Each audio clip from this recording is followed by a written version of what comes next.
A veteran saved a dying wolf pack. What he did next changed everything. Rain smashed against the shelter windows in Detroit. Inside, a wolf pup coughed, barely alive, its fur slick and matted. A volunteer knelt beside it, whispering, "Please save them." A clipboard slipped from her hands, papers scattering across the wet floor. Outside, Jacob stood in the storm, boots sinking into mud. Come. Watching. Years of service had taught him how to survive chaos, but nothing had prepared him for this. He pressed a hand to the glass, eyes fixed on the trembling pack. One moment, one decision, could change everything. The shelter buzzed with indifference, people moving like shadows around the dying animals. But Jacob, he didn't flinch. Not this time. He stepped inside, soaked, and went straight to work. Filling water bowls, fixing torn cages, logging each dying pup. Volunteers whispered, some even snickered. "You're wasting your time," one muttered. The hum of the air conditioner and the ticking clock made the office feel smaller, heavier.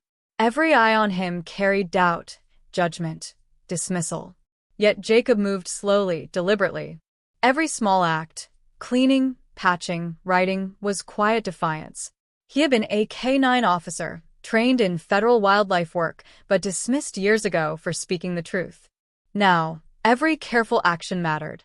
Every paw he lifted, every note he filed, built a record they couldn't ignore.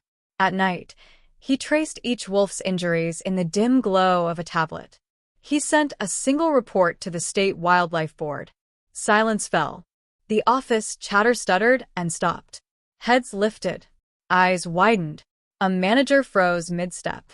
The tiniest shift, one file sent, cracked the wall of neglect. Weeks later, Jacob stood in a Chicago boardroom. Photos, vet reports, GPS data of illegal wolf trades laid neatly on the table. He didn't raise his voice. Didn't yell. He let the evidence speak.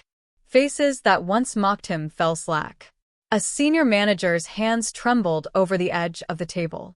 The truth was undeniable. Outside the boardroom, whispers replaced laughter. Volunteers who had dismissed him before now hovered near, offering help, sharing insight. Jacob didn't celebrate. He stayed calm, steady. The pack was alive.